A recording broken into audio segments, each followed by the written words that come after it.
Hey everybody, what's going on, and welcome back. So today I'm going to be doing another talking movie segment, but this time it's actually a little bit special because it's Friday the 13th. I am a huge Friday the 13th fan. There's proof. Yeah, I had that done years ago. I actually did that mask myself. I bought, at the time, used to make these masks that were actually pretty decent, and they were not really cheap plastic like a lot of the newer ones are today. So I was actually able to take an axe to the top of this mask and try to give it that authentic touch, and of course drill all the extra holes in there and the scratches and whatnot. So getting into these movies, I always enjoyed the Friday the 13th series. There was something about it that was fascinating to me. Now I remember going to the theaters and seeing the very first one. And you know what? it was great. I loved it. I mean, those slasher films, they always did it for me. But it wasn't really until the end of the movie that got me. Because when the little boy comes out of the lake, when Jason finally pops up for the first time, man, I wasn't expecting it. And I was shook in the theater.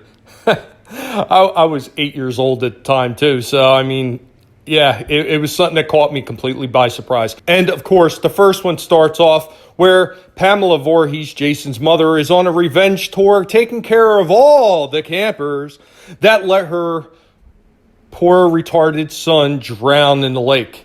She blames all of them, and every single one at the camp is going to pay. And when she is killed and dispatched, Jason rises.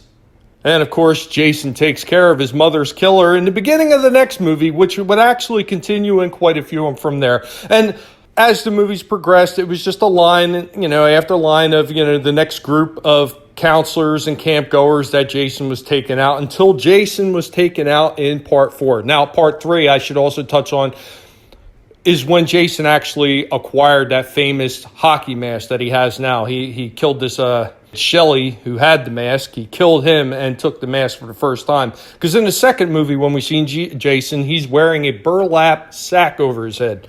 So in part 4, Tommy Jarvis kills him. You'd think that's going to be it. Part 5 comes out, by far the worst movie of the series. And the reason I say it's the worst movie of the series is because it didn't have Jason in it. It had a guy running around in a mask. Sigh. Make me so sad. So then you come to the next movie, which is the return of Jason. Jason lives. Tommy Jarvis, not convinced that Jason is gone forever, decides he's going to go to where they buried him, and he's going to set him on fire and destroy what's left of his remains. Well, he impales him with a cemetery fence post, and lightning bolt comes down and reawakens Jason. So the killing starts all over again. And of course, all the movies continued on until you got to Jason Goes to Hell. And this is where Jason was blown the hell up in the beginning of the movie. And they did this really weird thing. And you would think that this would be the worst movie of the bunch, but the one where he wasn't even in it is just the most ridiculous one to make, because it's just like Halloween 3, Season of the Witch. Without the actual character in it, what fucking point is the movie? I digress. So Jason is finally blown up and he's running around as this little demon spawn type thing, inhabiting bodies. And I mean, it's kind of goofy. And he eventually is reborn, but then he gets dragged down to hell because they claim the power of the Necronomicon, which, I mean, technically, I guess that could make sense since he's basically a reanimated corpse of a sense, but he's, a little bit more than just a typical zombie. So I guess, in those terms, it makes sense. It plays into the mythos. But, I mean, I just thought the movie overall was pretty damn bad. So the next one, and I'm doing this one, I know, out of turn of when it was actually produced. If you follow in line with the series, the next one would actually be Freddy versus Jason. I like this one a lot. It was really cool. I always pictured Kane Hodder as the pinnacle of actor playing Jason. I mean, he was a big, stocky guy, and he had that body movement down. And they came up with a much taller actor this time, and it was what it was, and it was well done. It was a good movie. Amazing soundtrack. So then you get to the next one, what actually came out before that one was Jason X. Now, a lot of people shit on this movie. I thought it was actually pretty damn funny myself. I thought it was kind of cool.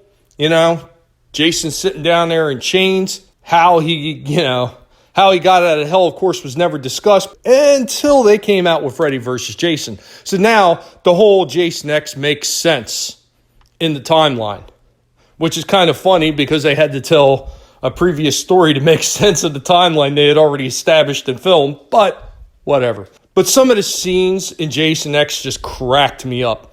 I mean, the whole Uber Jason, being even more powerful, the whole cyborg type thing, that was kind of like whatever.